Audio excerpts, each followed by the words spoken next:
Assalatu wassalamu ala Rasulillah. Segala puja bagi Allah, Rabbul Alamin. Salawat dan salam semoga senantiasa tercurah kepada junjungan kita, Nabi Agung Muhammad Sallallahu Alaihi Wasallam, para sahabatnya, para tabi'in, tabi'ut tabi'in, serta kepada seluruh umat Muhammad dimanapun berada. Pertama-tama, marilah kita panjatkan rasa syukur kita kepada Allah Subhanahu wa Ta'ala, karena hanya dengan rahmat dan hidayahnya lah kita semua masih diberikan kesempatan untuk berkumpul di majelis yang mulia ini meskipun hanya melalui media virtual. Alhamdulillah, pada kesempatan siang hari ini telah hadir bersama kita guru kita Al-Ustadz Syafiq Riza Basalamah. Kita sapa terlebih dahulu. Assalamualaikum Ustadz. Waalaikumsalam warahmatullahi wabarakatuh. Ahlan wa sahlan. Barakallahu fikum. Baik, pada siang hari ini insya Allah kajian akan disampaikan dengan judul Istriku Bukan Bidadari, Aku Pun Bukan Malaikat. Masya Allah.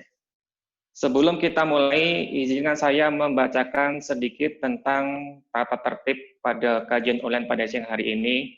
Yang pertama, diharapkan kepada seluruh jamaah untuk memakai nama asli di Zoom-nya ya.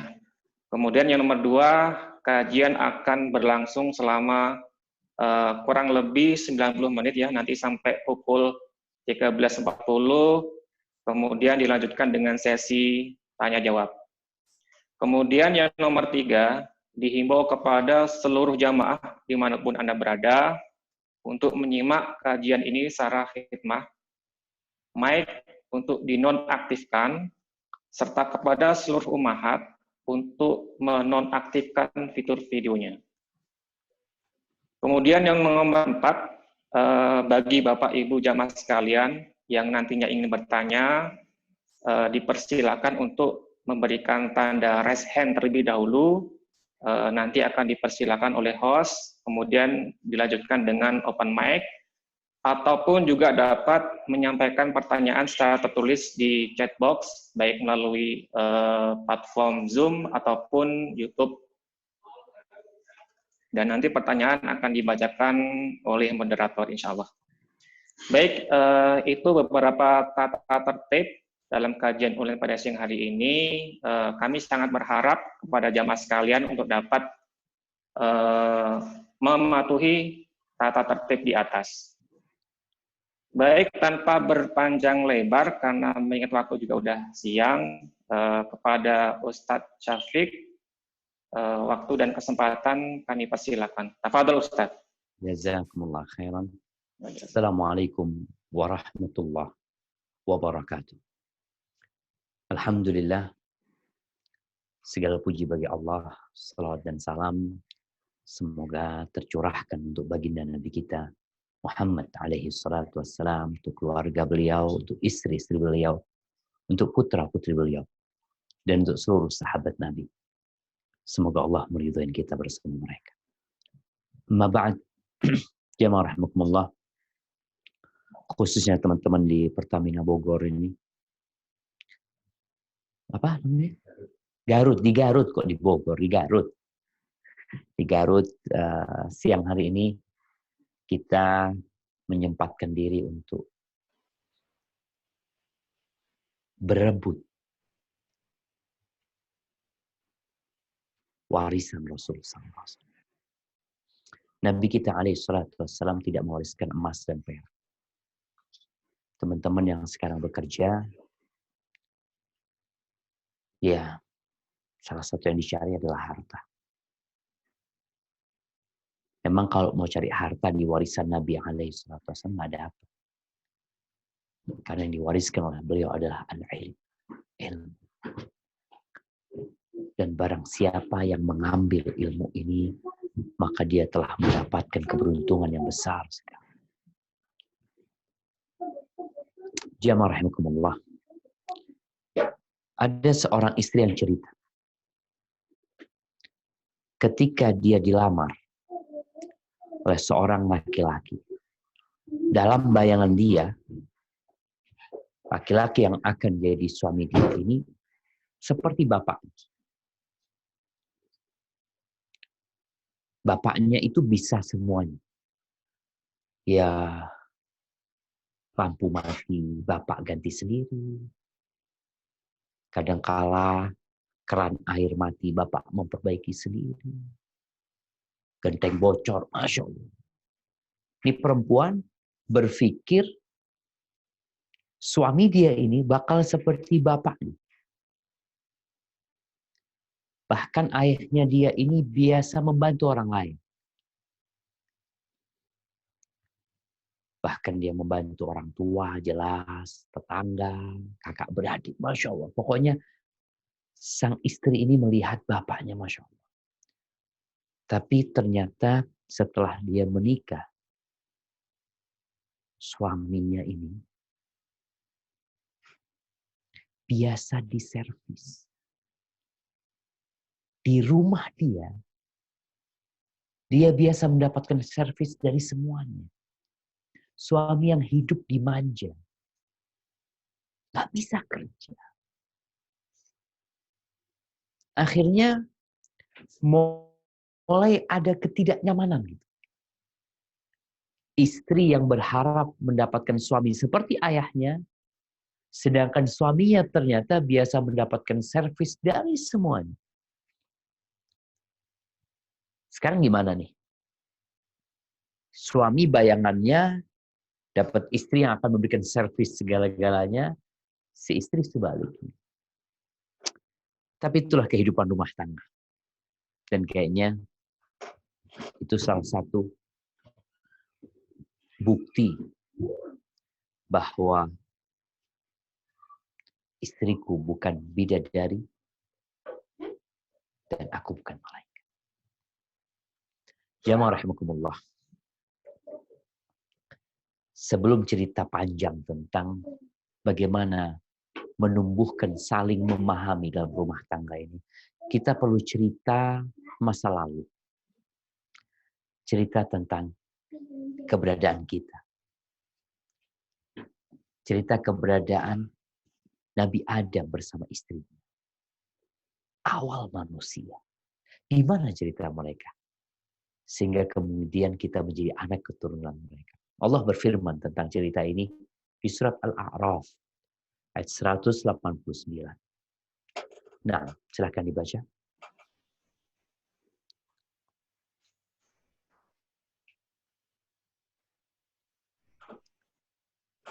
Nah, surat Al-A'raf 189. A'udzu billahi minasyaitonir rajim. Huwallazi khalaqakum min nafsin wahidatin wa ja'ala minha zawjaha liyaskuna ilaiha. Falamma taghasyaha hamalat hamlan khafifan famarrat bihi. Falamma athqalat da'awallaha rabbahuma la in ataitana salihan lanakunanna minasyakirin. Dialah yang menciptakan kamu dari jiwa yang satu, yakni Adam. Dan daripadanya dia menciptakan pasangannya, agar dia merasa senang kepadanya. Maka setelah dicampurinya, istrinya mengandung kandungan yang ringan. Dan teruslah dia merasa ringan beberapa waktu. Kemudian ketika dia merasa berat, keduanya, yakni suami istri, bermohon kepada Allah, Tuhan mereka, seraya berkata, jika engkau memberi kami anak yang saleh, tentulah kami akan selalu bersyukur. Barakallahu fikum. Nah, Allah menciptakan kita itu dari satu jiwa. Dari Nabi Adam alaihissalam. Kemudian diciptakan pasangannya dari Nabi Adam. Liyaskuna ilaiha. Agar senang. Sakinah itu damai, tenteram. Jadi diciptakan Hawa itu dari Adam alaihissalam agar terjadi kesenangan di antara keduanya. Al-Imam Al-Qurtubi rahimahullahu ta'ala dalam tafsirnya Beliau menyebutkan riwayat dari Abdullah bin Abbas radhiyallahu anhu bahwa tatkala Nabi Adam diletakkan di dalam surga sendirian. Surga yang begitu indahnya beliau sendirian. Beliau berjalan-jalan melihat pohon-pohon yang indah, taman-taman yang memukau, yang mengesankan. Tapi beliau merasa kesepian. Ketika beliau tidur, diambil dari tulang rusuk beliau itu, kemudian diciptakan Hawa. Agar merasa damai, tenang, hilang kengerian dan kesepian itu. Karena ada kawan. Falamma intaba, ketika bangun dari tidurnya, Nabi Adam melihat ada siapa ini? Ada makhluk yang seperti dia, tapi beda jenisnya. Bertanyalah Nabi Adam, man anti? Engkau siapa? Hawa mengatakan, imra'ah, khuliqtu min dil'ika.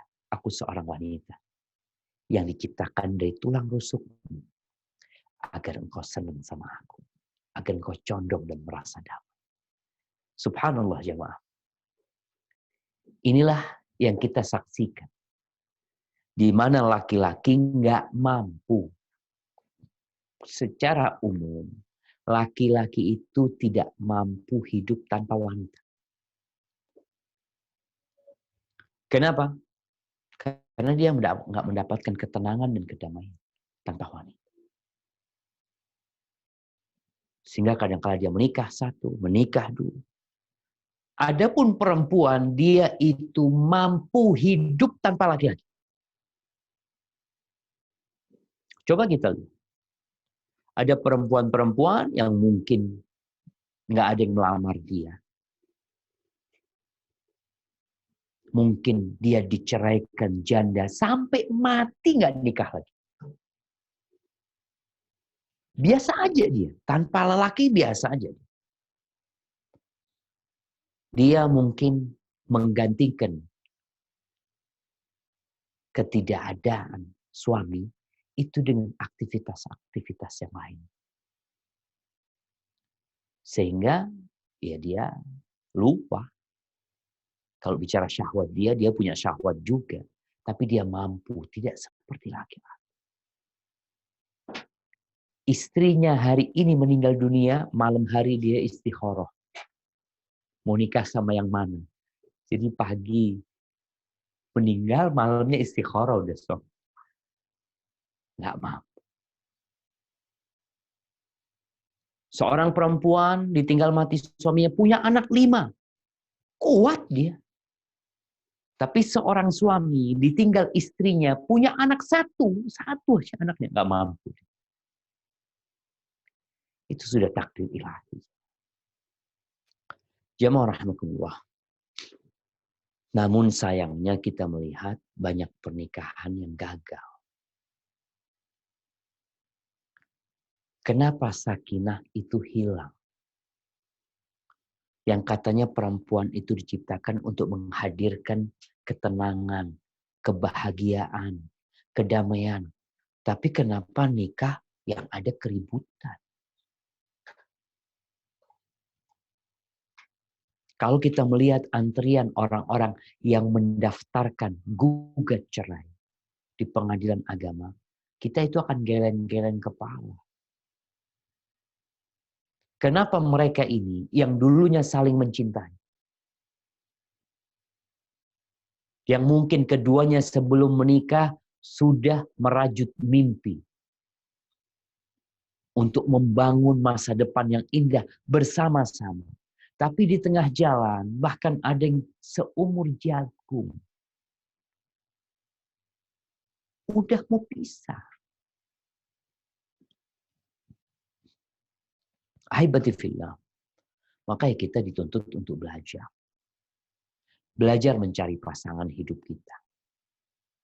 Kayak apa? Kalau tadi tema kita, yang jelas istrimu itu bukan bidadari. Engkau akan melihat banyak kekurangan. Engkau juga jangan sok suci. Tapi kita disuruh milih. Yang seperti apa? Pilihlah istri yang menghadirkan kedamaian dan ketenangan. Bukan yang cantik. Tapi kan boleh Pak Ustadz, cantik. Boleh. Tapi belum tentu yang cantik itu membuat rumahmu surga. Ada istri yang cantik, tapi karena yang cantik cuma lahirnya belaka, sedangkan batinnya nggak cantik, rumahmu jadi neraka. Dan itu terjadi. Begitu pula perempuan. Engkau kan ingin tadi punya rumah yang isinya cinta dan kasih sayang. Lalu, apa yang kau lakukan? Memilih laki-laki yang tampan, yang gagah perkasa, yang kaya raya. Sehingga nanti ketika engkau hidup bersama dia, engkau akan selalu menikmati wajah dia. Enggak juga. Orang tuh kalau urusan wajah, lama-kelamaan bosan, jenuh. Kenapa ada istilah rumput tetangga lebih hijau dari rumput sendiri? Kenapa?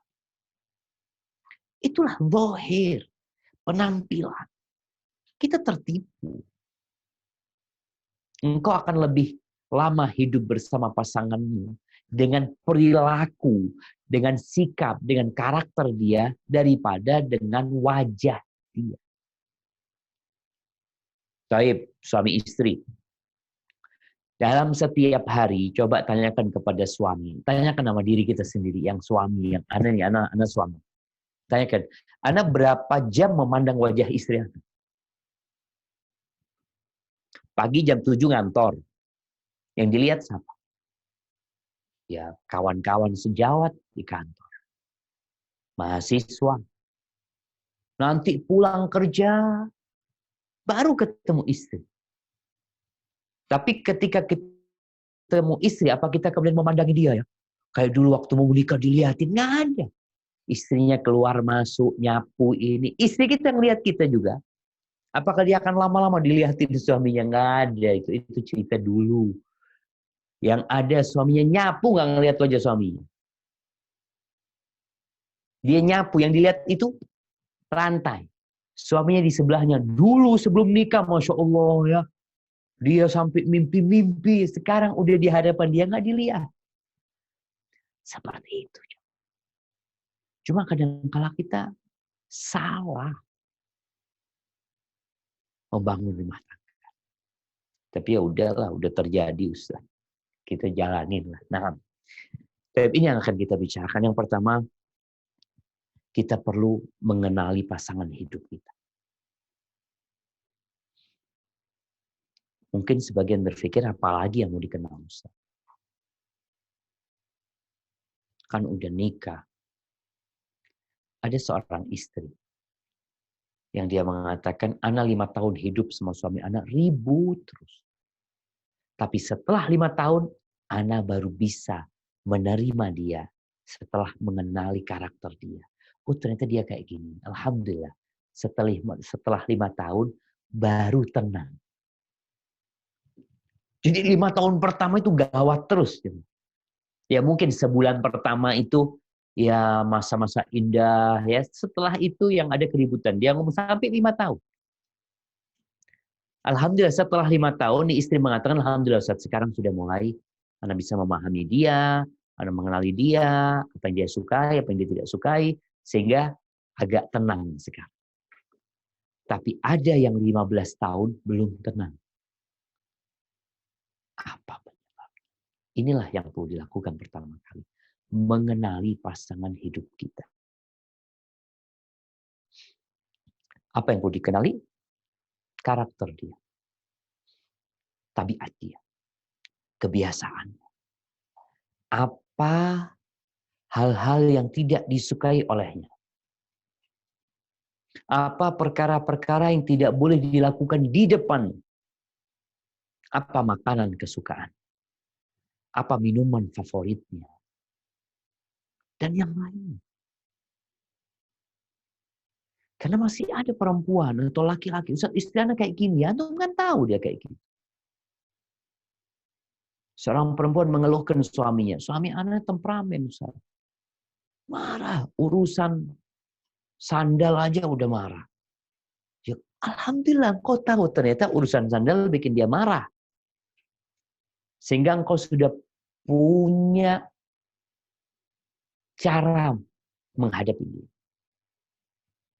Kita kalau kerja, kadang-kadang kita dikasih tahu, hati-hati, bos kita ini paling nggak suka dia melihat ada gelas minuman yang seharusnya di tempat sampah, itu nggak di tempat sampah. Paling nggak suka bos kita. Apakah kemudian kita pulang cerita sama keluarga bos anak itu, ya Allah, gara-gara minuman gelas aja nggak dimasukin sampah udah marah-marah. Itu bukan untuk engkau ceritakan. Untuk apa? Untuk disikapi. Berarti nggak boleh ada gelas sampah kecuali ada di sampah. Selesai urusannya. Suami nggak suka dengan makanan pedas. Ya Ustaz, suami anak ini gara-gara makanannya pedas, udah nggak mau bertegur sapa sama anak. Yang kau salahkan saya suami kan. Kau tidak pernah mengatakan, ya Allah, aku yang salah. Suamiku nggak suka pedas, aku tadi lupa ngasih cabai misalnya. Ini harus saling memahami. Suami pun seperti itu. Harus paham kondisi istrinya. Ada suami yang suka menceritakan keluarganya istri. Keburukan keluarganya istri. Buat apa? Ribut yang ada. Bukan engkau memperbaiki keluarga istri dengan engkau menjelek-jelekan keluarga istrimu di hadapan dia. Tapi yang ada, engkau membakar rumahmu sendiri. Kalau memang ingin memberikan nasihat, ya silahkan kasih nasihat. Ketahuilah, pasangan hidup kita itu nggak suka dibanding-bandingkan. Ini kita harus paham. Makanya kita lagi bicara harus kenal gimana tabiat perempuan, gimana tabiat laki-laki. Allah mengatakan walaysa dzakaru kal untha. Laki-laki nggak sama-sama wanita. Jadi wanita juga harus tahu suaminya nggak sama-sama dia. Para suami juga harus tahu istrinya nggak sama dengan dia. Ada suami yang membandingkan istrinya dengan istri fulan. Ya Allah, istrinya fulan itu Masya Allah. Kalau datang ya, dibukakan pintu. Istrinya udah cantik. Sebenarnya kan suami ingin ngasih tahu. Dia ingin seperti itu dari istri. Tapi nggak perlu kau banding. Yang ada dia sakit hati. Apa engkau mau dibandingkan sama suaminya fulana?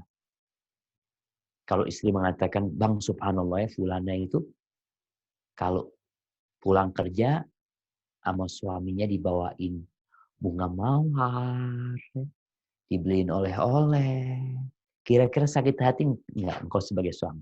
Sakit hati. Maka nggak perlu dibandingkan. Caranya kasih nasihat. Minta. Istri minta sama suami, Bang aku kok kepingin ya dapat bunga dari abang. Aku kepingin kasih hadiah. Nggak perlu membandingkan sama orang lain.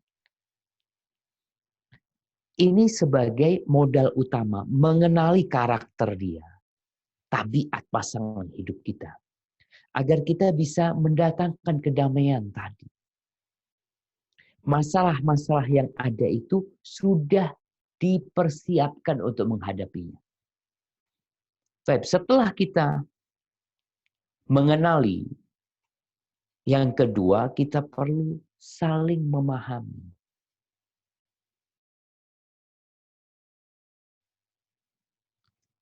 Ya, kekurangan itu bukan untuk diumbar. Kesalahan itu bukan untuk diungkit-ungkit. Tapi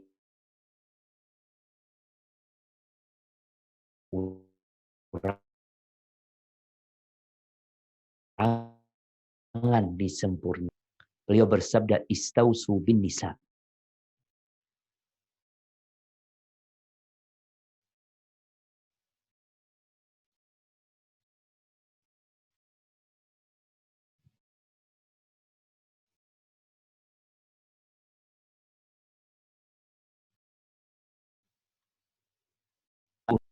Wa inna a'waja syai'in fid dila a'lah.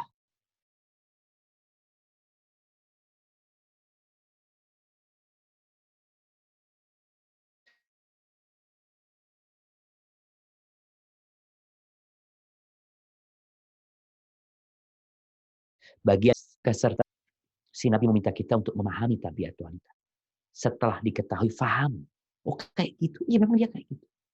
Mau dilurusin tidak bisa. Mau ganti istri, engkau akan dapatkan istri yang kedua, sama bengkok. Engkau ceraikan dia, engkau nikah dengan wanita yang ketiga, sama bengkok.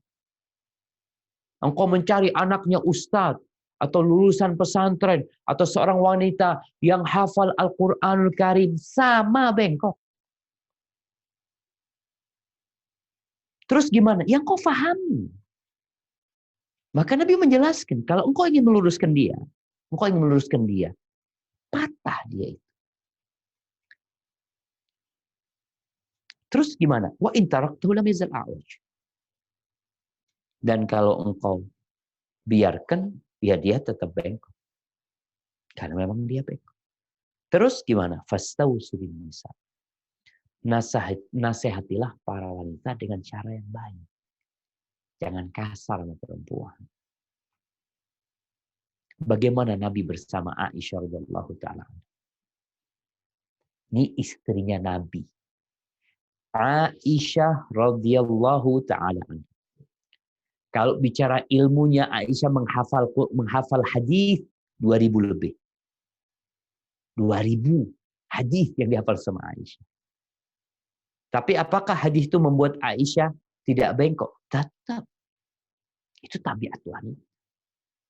Dia putrinya siapa? Putrinya Abu Bakar. Sampai pernah Aisyah itu ditampar sama Abu Bakar radhiyallahu taala. Enggak kuat Abu Bakar. Jadi pernah satu saat Aisyah ini lagi naik onta dalam perjalanan sama Nabi SAW. Ontanya Aisyah ini, Masya Allah, kencang banget. Barang bawaannya ringan. Istri Nabi yang satunya, Sofia, itu ontanya lambat. Mungkin udah tua ya. Terus barang bawaannya berat. Akhirnya Nabi SAW mengatakan, tolong dipindah barang yang ada di ontanya Sofia dipindah ke ontanya Aisyah. Yang di ontanya Aisyah pindah ke ontanya Sofia. Aisyah marah.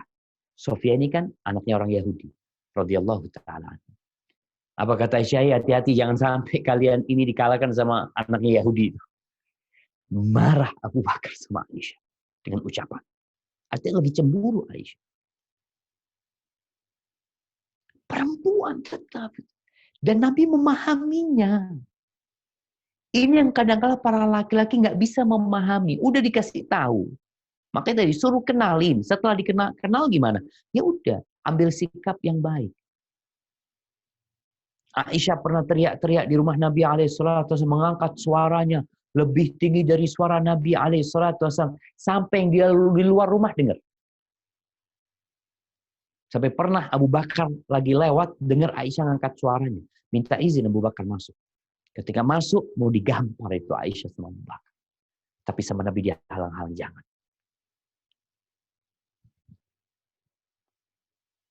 Sampai seperti itu. Subhanallah. Jadi tetap Nabi memahami kondisi istrinya. Kadangkala suami ini menikah dengan anak yang hafid Al-Quran. Anak kira dia itu perempuan. Engkau yang harus pandai-pandai menyikapi dia. Ini Nabi SAW menyampaikan sabdanya kepada para sahabat. Yang istrinya para sahabat itu sahabat juga. Yang mereka adalah orang-orang muhajirin dan ansar. Sebagian orang-orang dijamin masuk surga. Nabi menyampaikan ini kepada mereka. Apalagi yang zaman sekarang. Fadariha ta'ish biha. Kata Nabi SAW, berlaku lemah lembutlah dengannya. Niscaya kamu akan hidup bersama dia. Artinya engkau bisa hidup sama perempuan itu kalau engkau berlemah lembut. Dalam riwayat Ibnu Hibban, Nabi mengatakan, fastamti biha ala ma kana minha min iwaj. Bersenang-senanglah dengannya di atas kebengkokan yang ada di atas dirinya. Nanti kau masuk surga baru kau dapat bidadari dan istrimu akan berubah jadi bidadari. Ahibati fillah. Itu para suami. Istri pun harus memahami bahwasanya suaminya memiliki kekurangan. Dia manusia biasa. Dia bukan malaikat. Terus gimana? Ya tempatkan suami sebagai pemimpin. Dia tetap komandan. Ada suami yang kadang-kala ya lebih miskin daripada istrinya. Ada istri yang penghasilannya lebih besar daripada suami. Ada istri yang pendidikannya lebih tinggi daripada suami. Gimana? Yang kau harus memahami posisimu adalah sebagai istri. Laki-laki itu pemimpin di rumah. Kita tahu tuh sama ayatnya ar-rijalu qawwamuna 'alan nisa. Ya udah muliakan. Ketika engkau faham dengan kedudukanmu dan faham dengan kekurangan suami, maka rumah tangga insya Allah akan berjalan dengan baik. Maka penting jamaah setiap pasangan itu memahami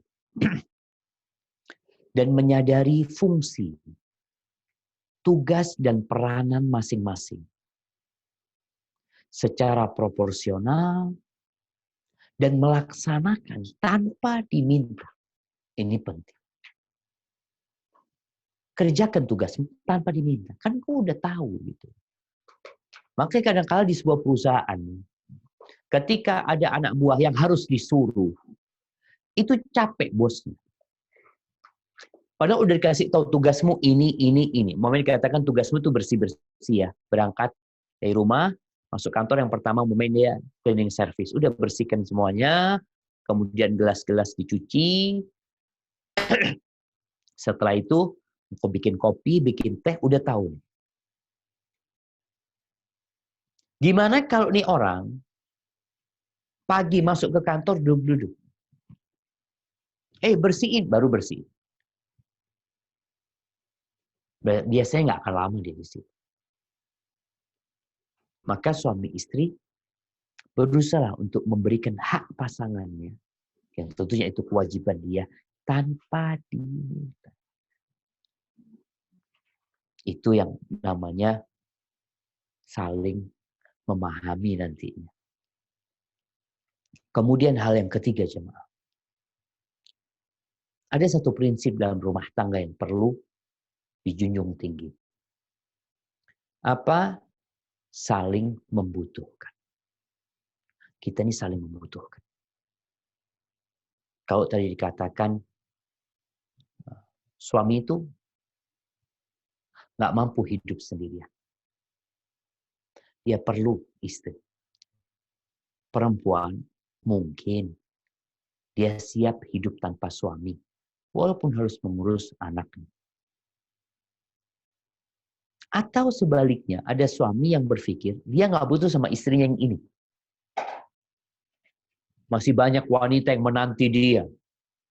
Ada antrian proposal yang menawarkan kepada dia untuk jadi istri kedua, istri ketiga, istri keempat. Artinya dengan istri pertama dia siap untuk menceraikan. Dia nggak butuh.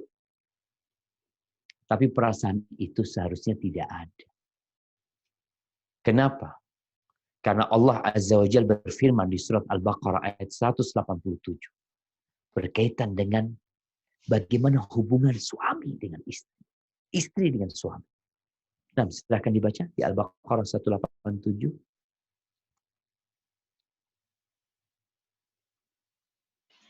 Alhamdulillah. Uhilla lakum lailatas siyamir rafathu ila nisaikum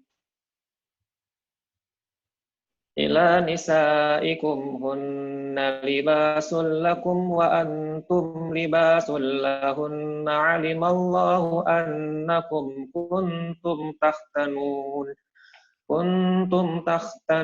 kuntum takhtanuna anfusakum fataba alaikum wa afa ankum fal'ana bashiruhunna wabtaghu ma kataballahu lakum wa kulu washrabu hatta yatabayyana lakumul khaytul abyadu minal khaytil aswadi minal fajri thumma atimmus siyama ilal lail wala tubashiruhunna wa antum aakifuna fil masajidi tilka hududullah fala taqrabuha kadzalika yubayyinullahu ayatihi linnasi la'allahum yattaqun. Artinya, dihalalkan bagimu pada malam hari puasa bercampur dengan istrimu. Mereka adalah pakaian bagimu, dan kamu adalah pakaian bagi mereka. Allah mengetahui bahwa kamu tidak dapat menahan dirimu sendiri, tetapi Dia menerima taubatmu dan memaafkanmu.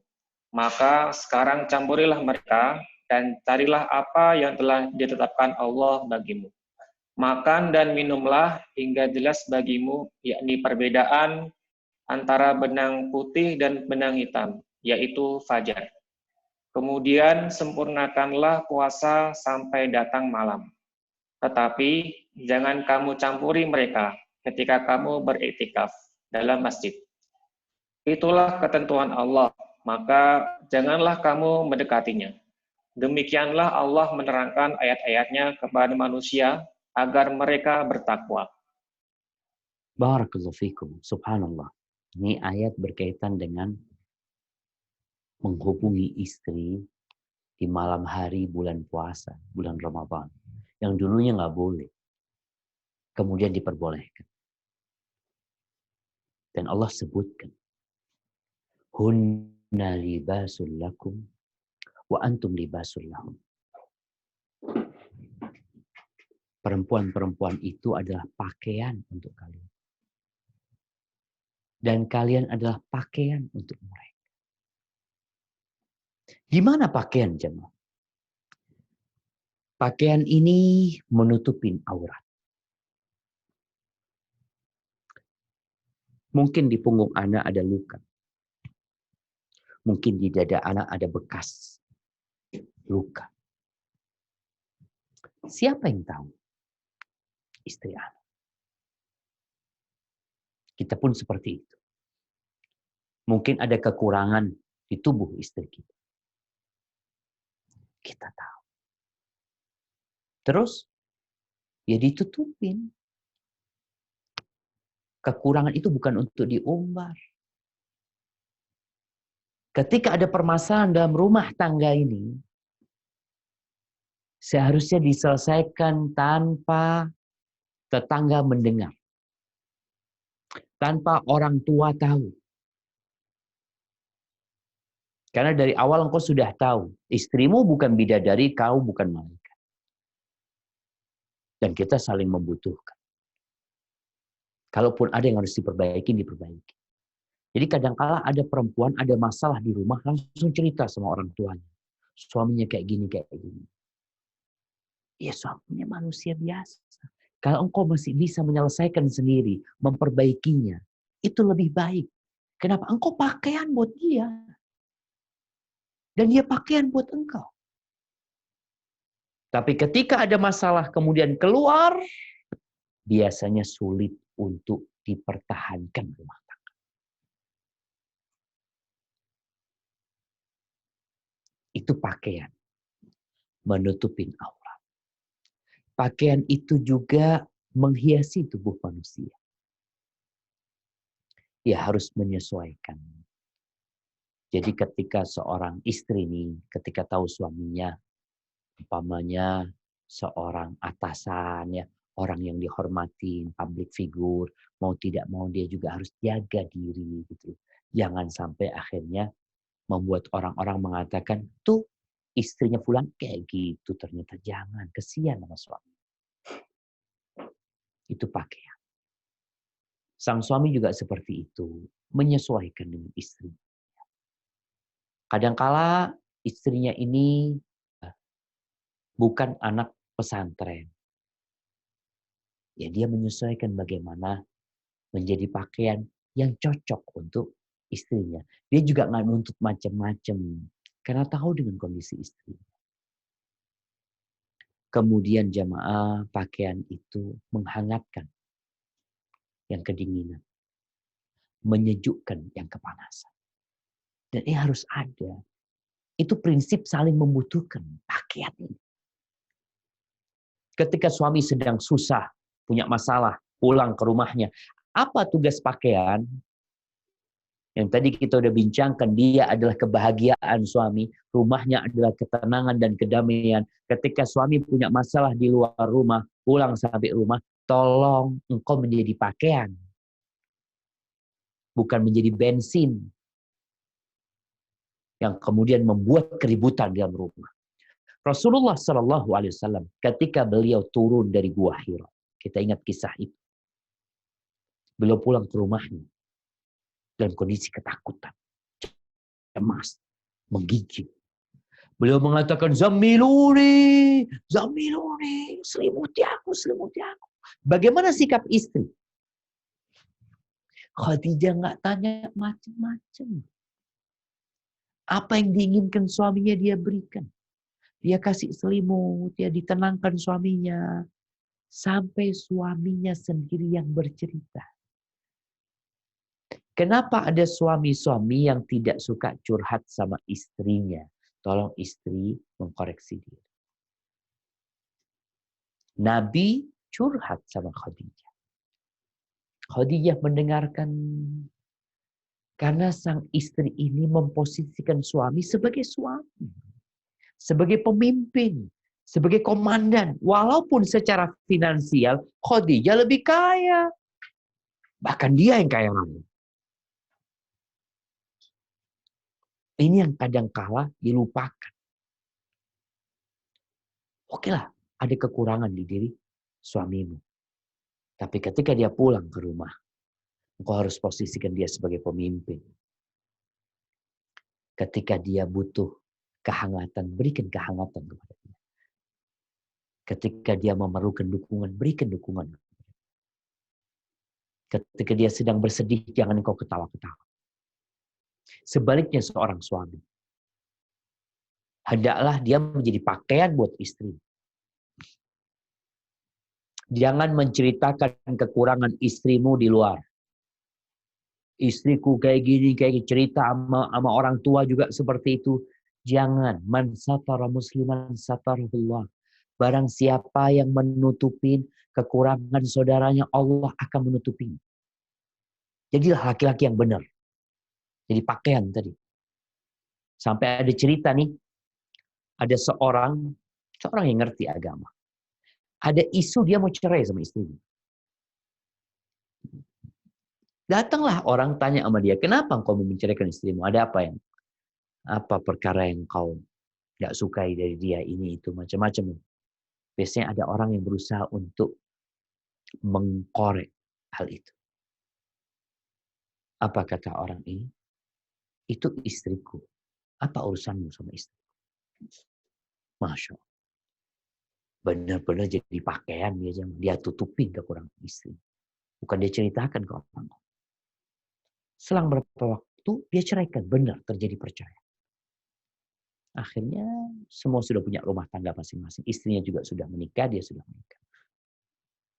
Datang lagi kawannya, nih sekarang kan sudah bukan istrimu lagi. Apa sih yang kau nggak sukai dari dia?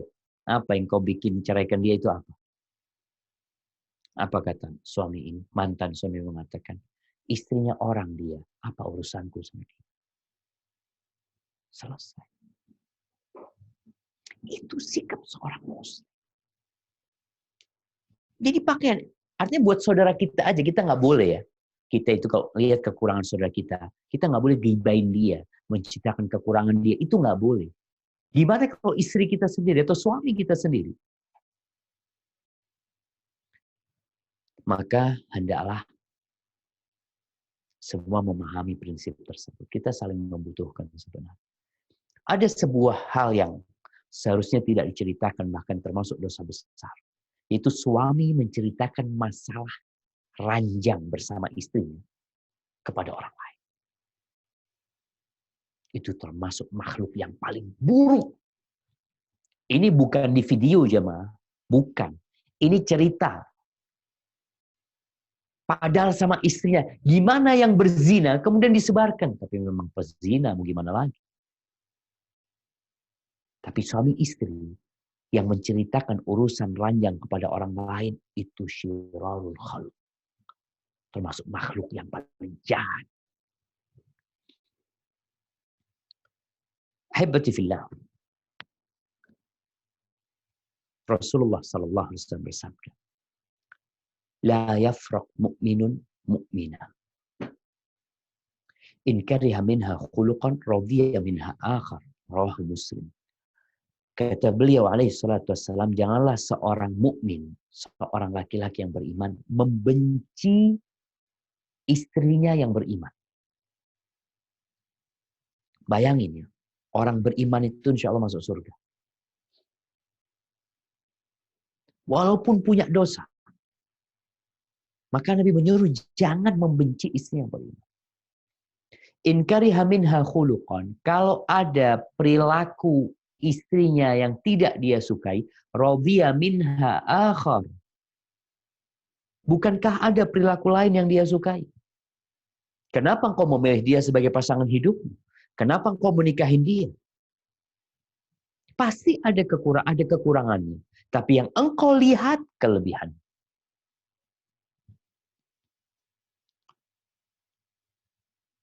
Tak ada gading yang tak retaknya. Ya, istrimu bukan bidadari dan engkau bukan malaikat, tapi lihatlah kepada kelebihan. Kalau mungkin engkau merasa tidak ada cinta, Ustaz nggak tahu Ustaz, anak kok nggak cinta. Atau istri juga merasa anak hidup sama suami Ustaz. Ya dia baik sih Ustaz, cuma anak nggak suka aja sama dia. Gimana? Dilanjutkan pernikahan atau selamat tinggal? Umar bin Khattab radhiyallahu anhu mengatakan, fa inna aqall buyut allati tubna 'alal hub. Sedikit rumah tangga yang dibangun di atas cinta. Sedikit. Terus kenapa bisa bertahan? Antum pikir nih yang mungkin sudah tua-tua ya, dia pikir, oh istri anak cinta sama anak. Mungkin kau nggak tahu. Istrimu ini mengamalkan sunnah Nabi. Bohong sama suami nggak apa-apa urusan cinta. Ada kan? Berdusta yang diperbolehkan. Yaitu antara suami istri. Ketika kadang-kala suami tanya, "Di, engkau cinta nggak sama aku?" Di, oh subhanallah. Nggak ada laki-laki lain. Yang ada di dadaku, Bang. Kecuali engkau. Kalau engkau keluar rumah itu, ya Allah aku rindu kok keluar suamiku. Padahal dia senang kalau suaminya keluar. Tapi dia ingin mengatakan, ya Allah aku sayang. Terus gimana? Ya kesian sama anak-anak. Kadang-kadang dia mempertahankan seperti itu. Maka Umar bin Khattab radhiyallahu anhu mengatakan, fa inna aqallal buyut allati tubna 'alal hub. Sedikit rumah tangga yang dibangun di atas cinta. Tapi orang-orang itu bergaul atas dasar, ya dia sebagai seorang muslim. Dia wajib bertakwa kepada Allah. Melaksanakan kewajibannya. Menunaikan amanah yang ada pada diri dia. Berbuat baik kepada orang lain. Apalagi ini suami. Dia sekedar berbuat baik aja. Tapi kalau bicara cinta kayaknya, aduh Ustaz, enggak, sudah capek ngurusin dia. Marah-marah terus. Ada yang seperti itu. Bahkan ada cerita bagaimana seorang perempuan yang suaminya meninggal dunia, kemudian kawannya takziah. Namanya takziah kan bela sungkawa, mendoakan ya Allah mudah-mudahan kau sabar ini itu ya. Ya Allah kesian kau ditinggal sama suamimu, hidup sendirian macam-macam. Kata Istrinya alhamdulillah udah mati dia, aku capek ngurusin dia. Udah mati alhamdulillah. Iya. Nanti disampaikan di awal bahwasanya perempuan siap dia hidup tanpa suami. Siap. Apalagi kalau suaminya sudah ngerepotin dia, tapi suami nggak bisa hidup tanpa istri. Maka Nabi Nuh tadi, lihatlah kepada kelebihannya, jangan lihat kepada kekurangannya. Diperbolehkan berdusta jemaah. Ya konsepnya tadi, tak ada gading yang tak retak nih. Terus gimana kalau tanya, suaminya gimana? Baik, Allah engkau orang yang baik ya, aku benar-benar selalu memuliakan dirimu ya. Padahal dia sebenarnya sudah jenuh gitu. Haibati fillah. Itu sabda Nabi alaihissalam. Dan Rasulullah sallallahu alaihi wasallam mengatakan khairukum li ahli wa ana khairukum li ahli. Orang yang terbaik di antara kalian adalah yang paling baik sama keluarganya. Dan aku adalah orang yang paling baik sama keluarga. Jadi kalau bicara siapa sih orang terbaik? Yang paling baik sama keluarganya. Kalau bicara suami, kalau kepingin tahu laki-laki itu benar apa enggak, tanya sama istri. Makanya dari dulu Anda sering sampaikan. Dulu, kepolisian itu mengeluarkan surat namanya SKKB. Yang sekarang diganti dengan SKCK. SKKB itu surat keterangan kelakuan baik. Apakah pantas kepolisian mengeluarkan SKKB, surat keterangan kelakuan baik? Ya pantas-pantas aja, asalkan tahu sama orang itu. Tapi dulu waktu Ana mau kuliah ke Madinah, Ana berangkat ke kepolisian minta SKKB. Ya dia nggak kenal sama Ana. Ana cuma bawa KTP. Dikasih surat keterangan kelakuan baik. Kenapa? Karena tidak ada catatan kriminal. SKCK itu apa singkatannya? Surat SK keterangan. Surat keterangan kelakuan baik. SKKB itu, SKCK yang sekarang. Surat keterangan catatan kepolisian. Itu. Surat keterangan catatan kepolisian. Akhirnya kepolisian merubah SKKB. Karena mereka nggak pantas kasih orang SKKB gitu. Karena nggak kenal. Siapa orang yang paling kenal? Ya istri kita. Kita ini gimana jemaah? Kita ini kadang-kala, Ana merasakan, Ana kadang-kala capek, lelah ya. Tahu-tahu ada tamu. Ana terpaksa harus tersenyum sama kamu tersebut. Kenapa? Karena cuma sebentar, sejam udah selesai. Pulang dia. Atau 15 menit, 10 menit. Tapi sama istri kita, 24 jam. Kali 10 tahun. Mau tidak mau akan tampak kepribadian seseorang. Nggak ada yang disembunyikan di hadapan istri. Maka Nabi mengatakan orang yang terbaik sallallahu alaihi wasallam adalah orang yang paling baik sama istri. Wa ana khairukum li ahli. Dan aku adalah orang yang terbaik kepada keluarga. Rasulullah sallallahu alaihi wasallam menerima istrinya apa adanya. Tapi kalau kesalahan-kesalahan yang nggak bisa ditoleransi, ya beliau marah. Ini buat para perempuan. Jangan sampai engkau mengatakan, aku ingin dimaklumi kekuranganku. Iya. Tapi kalau yang dilakukan adalah sebuah kemaksiatan kepada Allah Azza wa Jalla, istri yang nggak sholat, menunda-nunda sholat, ya mau tidak mau harus dibenarkan. Begitu pula suami yang ingin dimaklumi juga kekurangannya. Tapi kalau sudah berkaitan dengan ibadah kepada Allah Azza wa Jalla, maka mau tidak mau harus diselesaikan sesuai dengan hukum Allah Jalla Jalla. Barakallahu fikum. Baiklah. Itu mungkin yang bisa kita kaji pada kesempatan kali ini. Yang terakhir sebelum kita masuk ke sesi tanya jawab. Menghidupin. Nah.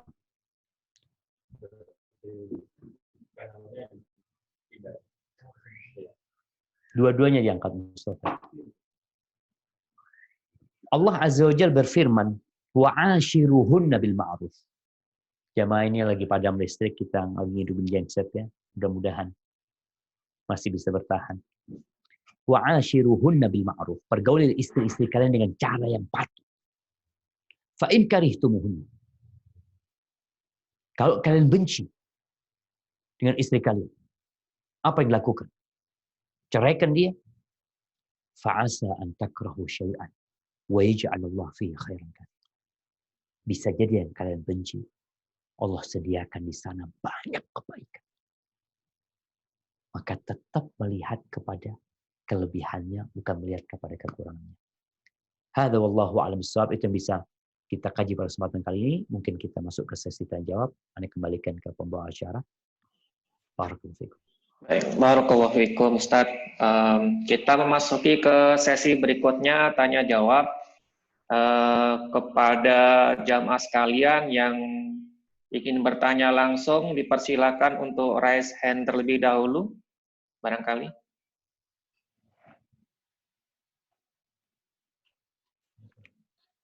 Oke, sambil menunggu yang raise hand, kita ada dari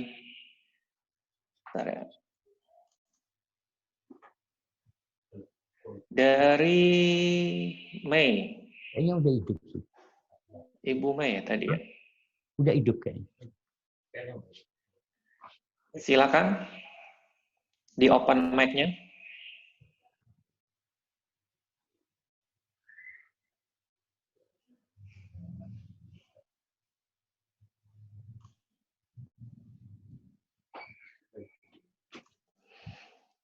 Baik Ustadz, kalau begitu kita ke pertanyaan chat box terlebih dahulu Ustadz. Ini ada pertanyaan dari, kelihatannya dari luar Jawa ini. Masya Allah. Ya. Assalamualaikum Ustadz, saya mau bertanya, bagaimana sikap saya jika saya dicurhatin masalah dalam rumah tangganya? Gitu. Nah. Fadhal Ustadz. Ya, barakallahu fikum. Ahibati fillah. Yang pertama, orang-orang beriman itu bersaudara. Kalau ada orang yang curhat sama kita, rumah tangga dia, maka jadilah kita saudara yang baik. Berikan nasihat, nggak ada masalah. Jadi ada istri yang memang mencari solusi.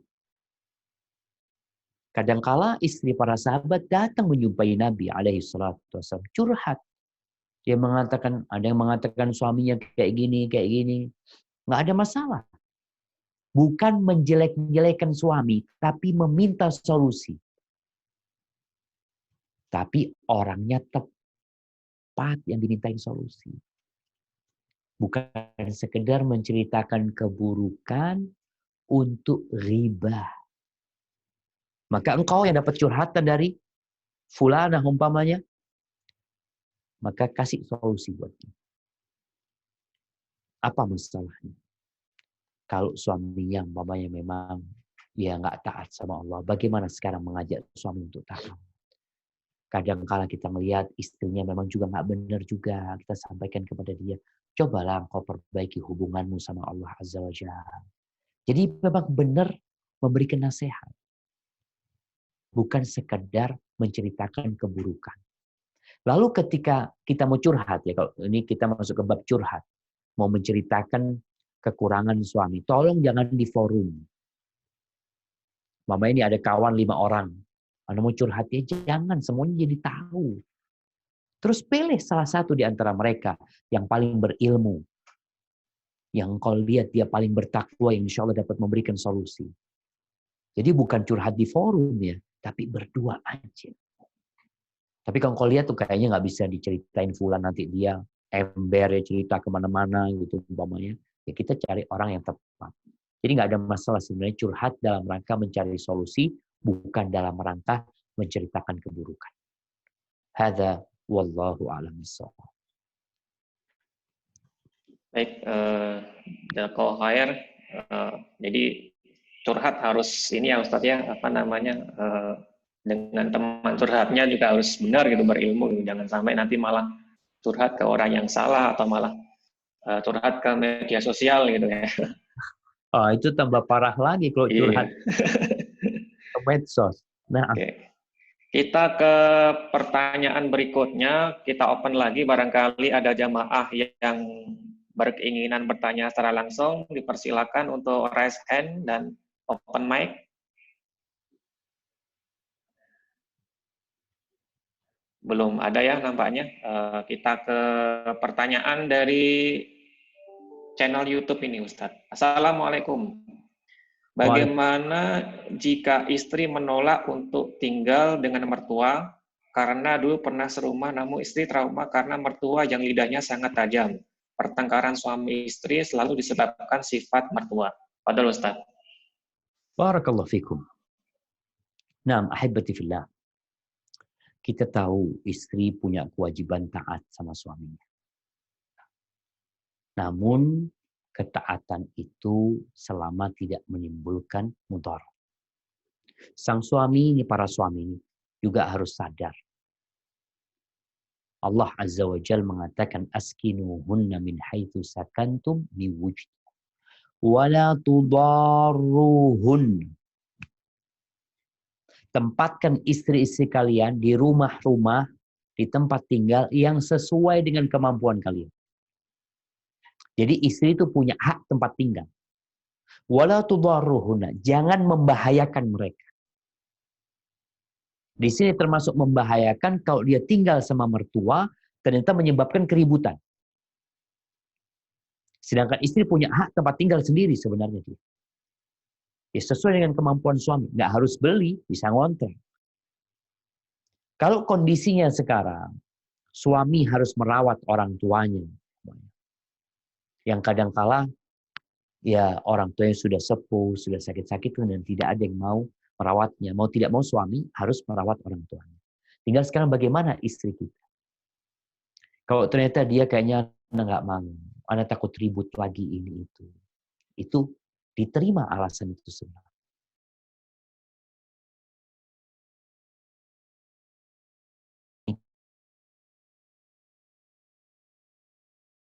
Kalau memang istri nggak mau, sedangkan sang suami punya kewajiban untuk merawat orang tuanya, ya katakan ya kalau gitu aku akan nikah lagi dengan seorang wanita yang siap untuk tinggal bersama orang tuaku. Jadi ada kesepakatan sebelum pernikahan tadi. Namun yang jelas para suami harus tahu istri itu punya hak tempat tinggal yang tidak membahayakan dia. Hadza wallahu a'lam bissawab. Baik, kita langsung aja ke pertanyaan berikutnya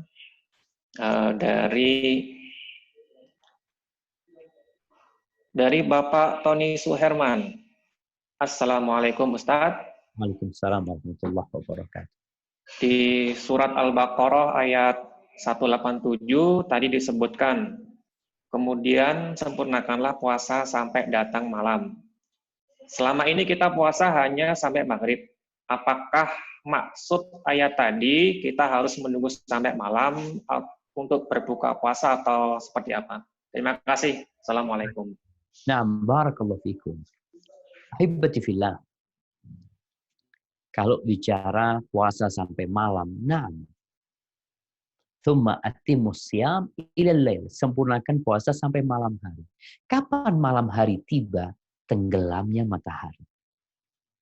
Jadi kalau bicara kapan malam tiba itu adalah ketika matahari tenggelam, siang itu selesai. Kita tahu siang dengan terbitnya fajar. Kita tahu malam dengan tenggelamnya matahari. Jadi maksud dari menyempurnakan puasa sampai malam, artinya sampai datangnya malam hari dengan tenggelamnya mentari, maka masuklah kita ke waktu malam. Seperti itu. Hadza wallahu a'lam bissawab. Baik, jazakallah khair. Kita boleh ke pertanyaan berikutnya Ustadz ya? Nah. Oke, dari luar Jawa lagi nih Ustadz. Pertanyaannya ini kelihatannya cukup mewakili kaum bapak-bapak ini. Jadi pertanyaannya gini, apakah secara syar'i suami boleh memberitahukan besaran gaji semuanya dan memberikan semuanya gaji itu ya, maksudnya ke istri gitu Ustadz? Pada Ustadz. Hai petikulah.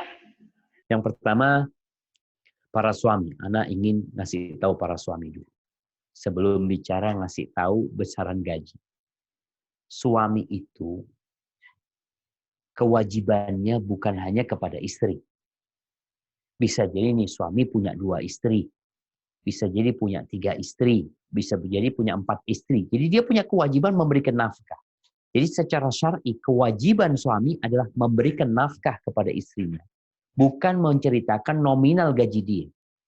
Tapi nafkah yang dia berikan kepada istrinya. Kemudian kalau mungkin istrinya 1. Ustaz. Tapi dia punya kewajiban berbakti sama bapak ibu.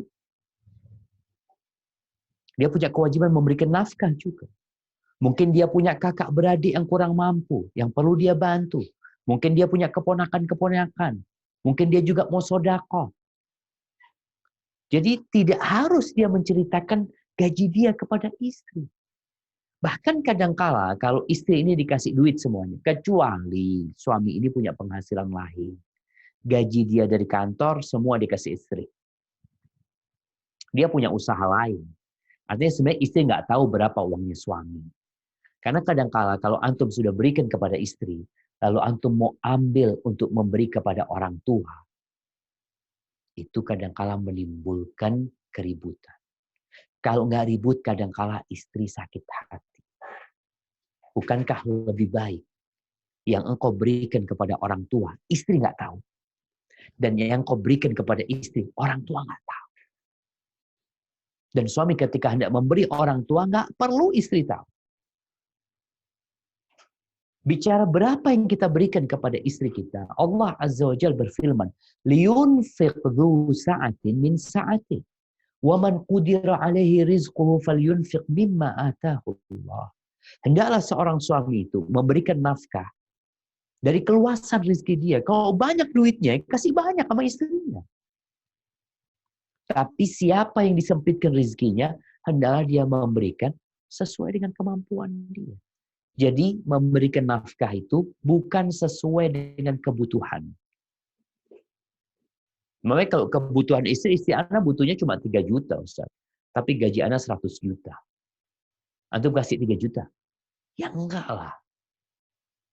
Jadi sesuai dengan keluasan rezeki antum. Begitu pula kebutuhannya 3 juta, gaji suami cuma 2 juta. Ya dia mengatakan aku nggak punya untuk itu ya. Gimana kita hidup irit. Gitu.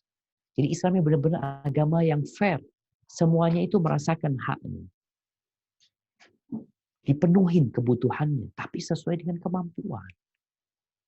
Hada wallahu a'lam bishawab.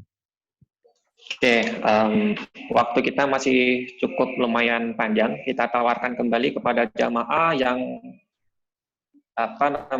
berkeinginan untuk bertanya langsung. Silakan raise hand, kemudian open mic.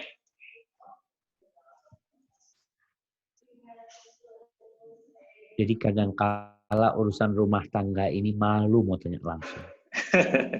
Betul. Karena hanya curhat rumah tangga dia. Ini pertanyaannya banyak sebetulnya ini. Jadi kita baca yang ini, Ustaz. Satu pertanyaan. Mohon ini. Bagaimana pandangan Ustadz? Saya memutuskan berpisah karena beliau sudah lama tidak bekerja dan memiliki tanggungan hutang di mana-mana. Beberapa tahun saya membantu melunasi, namun saya tidak sanggup untuk melanjutkannya kembali. Padahal Ustaz. Masya Allah. Nah, ini pertanyaan istri ya. Seharusnya suami yang bantuin istri, sekarang istrinya yang bantuin suami. Masya Allah. Istri yang baik. Apabila pasangan hidup tidak memberikan nafkah, apabila suami nggak bekerja dan tidak memberikan nafkah kepada istrinya, maka sang istri punya hak, kita katakan punya hak untuk menggugat cerai. Tapi nggak harus gitu. Ada istri-istri yang tahu suaminya baik, suaminya baik, cuma memang ya dia kerjanya serabutan. Dia berusaha untuk memenuhi kebutuhan kita, tapi kadang-kadang yang dibawa sedikit, alhamdulillah Anda bisa membantu. Hanya istri mempertahankan rumah tangga karena suaminya baik. Walaupun ada masalah di ekonomi. Kalau tadi, ibu yang bertanya ini, sepertinya suaminya nggak baik. Kalau dikatakan punya utang di mana-mana gitu, buat apa dia berhutang? Padahal kita tahu Rasulullah Sallallahu Alaihi Wasallam itu berlindung dari hutang. Berlindung, minta sama Allah perlindungan. Allahumma inni a'udzubika minal ma'thami wal maghrib. Ya Allah, aku berlindung kepadamu dari dosa dan hutang. Kok ini utangnya di mana-mana gitu. Kadang-kadang utangnya riba. Untuk hal-hal yang kurang berguna. Dan di bab muamalah, Rasulullah SAW menyebutkan tentang orang yang terbaik. Ahsanukum qada'an. Orang yang terbaik di antara kalian adalah orang yang paling baik kalau bayar hutang. Jadi kalau tadi si penanya dia memilih berpisah, rasa nggak ada masalah kalau ternyata suaminya memang tadi tidak memberikan nafkah, tidak melaksanakan kewajibannya. Apalagi dikatakan dia banyak utang di mana-mana yang entah buat apa dia berhutang. Wallahu a'lam bishawab, tapi insya Allah itu tidak termasuk yang terlarang menggugat cerai. Barakallahu fikum. Fikum barakallah. Kembali saya menawarkan kepada jamaah sekalian yang ingin bertanya secara langsung interaktif, dipersilakan, barangkali masih ada. Kalau belum ada, kita ke pertanyaan berikutnya. Assalamualaikum Ustadz. Waalaikumsalam warahmatullahi wabarakatuh. Saya mau bertanya tentang pekerjaan saya. Saya pekerjaannya di bagian accounting. Di setiap perusahaan pasti melakukan pinjaman atau hutang dan ada bunganya. Saya selaku bagian accounting mencatat atas transaksi pinjaman tersebut. Apakah saya termasuk pelaku riba? Terima kasih Ustadz. Mohon jawabannya. Nah, jemaah. Rasulullah Sallallahu Alaihi Wasallam melaknat akilar riba. Orang yang makan riba. Wa mukilahu. Orang yang memberikan riba. Jadi yang makan riba ini yang punya uang. Jadi orang yang punya uang itu, dia makan riba. Dia terlaknat. Yang memberi makan, yang ngasih duit, riba, bunga itu juga terlaknat. Wa katibahu, yang mencatat transaksi riba. Dia mencatat transaksi itu. Dia terlaknat. Wa syahidai, dan yang menjadi saksi atas transaksi tadi. Kalau dia sekedar di perusahaan menghitung utangnya perusahaan, dia menghitung utang perusahaan punya utang ini itu, utang ke sini ya, utangnya ke lembaga riba. Mungkin dia nggak masuk karena dia tidak ikut dalam transaksi tersebut. Dia menghitung utangnya berapa. Tapi kalau dia ikut serta dalam transaksi tersebut, bahkan dia yang mencatatnya atau dia yang mengajukannya, maka dia termasuk dalam lingkaran setan tadi yang terlaknat. Sedangkan kita jangan sampai bawa sesuatu yang haram ke rumah kita, yang syubhat aja jangan. Namun banyak orang yang tidak peduli. Ini di antara penyebab rumah tangga itu nggak harmonis, dosa. Baik itu pekerjaannya atau dosa-dosa lain yang dikerjakan. Ayyumalah min nabata min suhtin, daging mana saja yang tumbuh dari hasil yang haram, neraka lebih pantas tempat. Hadza wallahu a'lam bishawab. Baik, berikutnya ada dari Pak Mustawan Kamil tadi ya, yang raise hand. Silakan ke Pak Mustawan Kamil untuk open mic-nya terlebih dahulu dan bertanya langsung. Barangkali juga sekalian videonya kali ya, kalau berkenan. Fadol.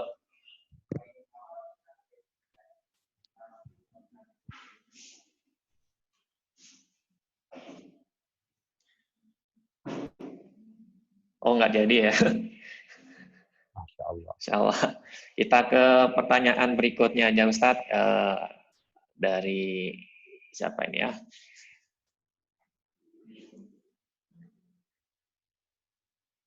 Nah ini.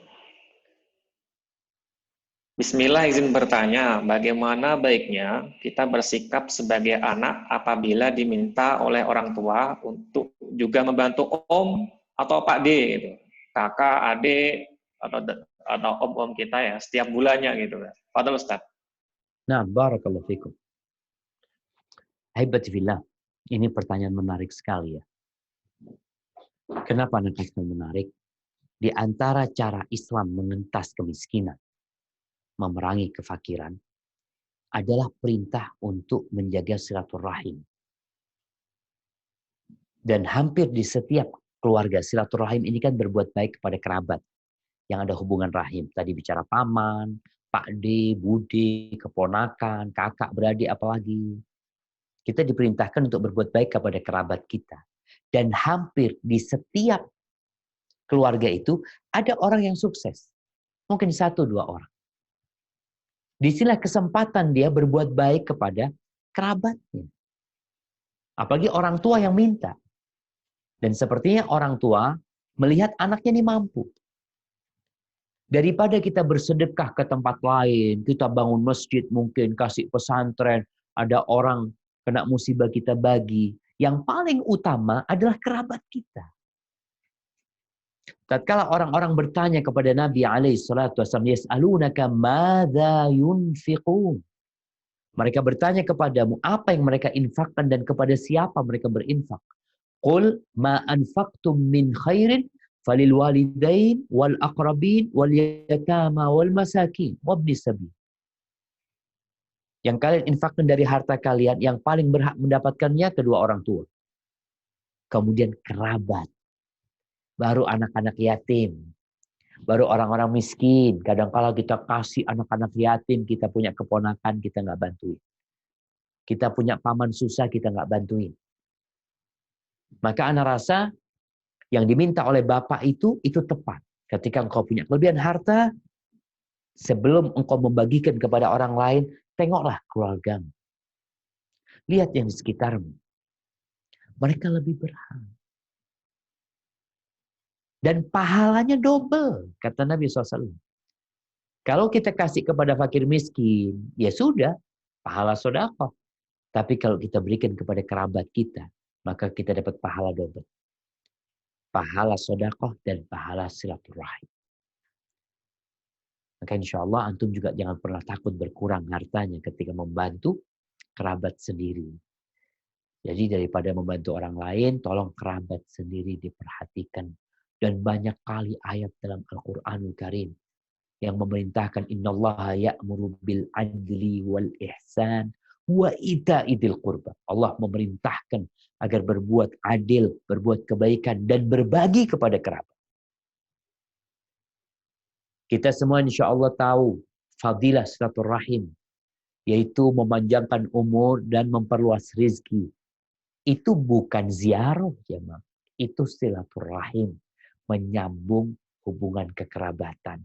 Bisa jadi dengan salam, bisa jadi dengan ziarah, dan bisa jadi dengan uang dan fulus. Dan Nabi peduli sama para sahabatnya. Kadang-kadang ada sahabat yang mau wakaf ya, mau kasih harta seperti Abu Thalha. Dia mau mensodakohkan kebun kurma dia. Ketika dia datang jumpai Nabi SAW, apa kata Nabi? Beliau mengatakan SAW, ara an taj'alaha fil aqrabi. Pendapatku, engkau bagikan kepada kerabat-kerabat. Hadza wallahu a'lam bissawab. Baik, pertanyaannya masih ada banyak. Mungkin kita batasin 2 pertanyaan lagi kali Ustadz ya, mengingat waktunya. Ya, mungkin kita berikan kesempatan pada jamaah yang ingin bertanya secara langsung. Adakah? Silakan untuk raise hand terlebih dahulu. Tadi kelihatannya Pak Kamil itu ya yang ingin bertanya, cuman ada kendala teknis, barangkali udah siap kembali. Bisa. Udah? Alhamdulillah. Oke. Silakan Pak Mustawan Kamil. Bismillahirrahmanirrahim. Assalamualaikum warahmatullahi wabarakatuh. Waalaikumsalam warahmatullahi wabarakatuh. Ahlan wa sahlan. Barakallahu fiik. Pertanyaannya Ustaz, kaitannya dengan tadi riba. Misalkan ini ada satu paguyuban. Katakan paguyuban itu memungut iuran misalkan per tahun X rupiah. Nah, iuran tersebut diperuntukkan untuk apabila anggota member itu meninggal, mendapat bantuan lebih besar dari iuran setiap bulannya, setiap tahunnya dari member tersebut. Nah, apakah itu masuk kategori riba atau bagaimana, kan? Mohon. Ya, iuran itu akan dikembalikan nanti. Nah, pengembaliannya itu diperuntukkan untuk ketika ada keluarga yang berduka, keluarga dari member tersebut berduka. Misalkan meninggal, misalkan suaminya dan istrinya ikut menjadi member, ada iuran per tahun X rupiah. Nah, ketika suaminya atau meninggal, keluarga yang berduka itu mendapat bantuan lebih besar dari iuran tersebut. Nah, apakah itu masuk kategori kelebihannya diambilkan dari mana? Ya, Ana nggak tahu, tapi kemungkinan dari uang yang terkumpul itu, Tan. Iya, artinya ada yang namanya ta'awun nih sebelum diputus. Jadi memang orang naruh duit di sana nggak berharap kembali dia sudah. Uangnya itu memang untuk membantu yang berduka gitu. Jadi memang tidak ada harapan kembali cari keuntungan dari sana kan nggak ada kan? Nggak tahu, tidak ada. Iya, jadi uang itu memang untuk membantu gitu. Betul. Jadi Iya. kesepakatan awal anggota itu iuran X rupiah. Nah, ketika ada yang meninggal mendapat bantuan lebih besar dari itu. Ditentukan nilainya. Oh, Nah, nilainya apakah itu ditentukan sama mereka. ditentukan dari awal? Syukran. Siap, barakallahu fikum. Jamaah, kalau memang mereka mengumpulkan uang itu bukan untuk kembali. Jadi ada yang modelnya asuransi itu namanya at-ta'min at-ta'awuni. Asuransi saling membantu. Oke lah, ayolah, pokoknya antum taruh duit di sini sudah. Nanti duit ini sampai kena musibah kita kasih. Kita kasih umpamanya iurannya sekian, ditentukan tadi iurannya sekian, tapi nanti ya siapa aja yang kena musibah, kita berikan kepada mereka. Tanpa berharap keuntungan dari sana. Mereka memang nggak berharap keuntungan. Jadi ketika akadnya itu memang saling membantu, bukan untuk mencari keuntungan. Artinya kalau dia nggak kena musibah, uangnya nggak bisa diambil gitu. Jadi memang uang itu dianggap uang hilang gitu.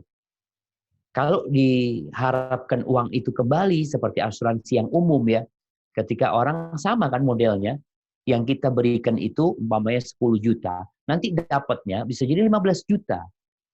Jadi memang ada unsur mencari keuntungan di sana.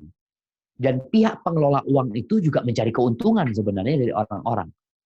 Tapi kalau memang tujuan awalnya adalah saling membantu, bukan mencari keuntungan, duit itu dianggap duit yang anggap duit sodakoh yang hilang lah. Tinggal siapa nanti yang kena musibah dahulu, ya dia yang akan dibantu. Insya Allah nggak ada masalah yang seperti itu. Tapi kalau ada unsur mencari keuntungan di sana, nantinya ya akhirnya jadi riba. Makanya tanyakan duit itu dari mana? Kelebihannya itu. Kalau bicara 10 orang yang ikut asuransi, semua duitnya 10 jutaan, umpamanya sudah masuk, kenapa fulan dapat 15 juta diambilkan dari mana? Oh enggak, memang kita membantu. Nanti fulan lagi, siapa yang kena musibah, ya kita bantu. Jadi insya Allah kalau memang unsurnya adalah untuk saling tolong-menolong, bukan mencari keuntungan, nggak ada masalah. Hadza wallahu a'lam. Baik, satu pertanyaan terakhir barangkali ada yang ingin bertanya langsung. Nggak ada kelihatannya ya? Ada. Ada Ahusna. Oke, Husna. Mangga di open mic-nya, pertanyaan terakhir.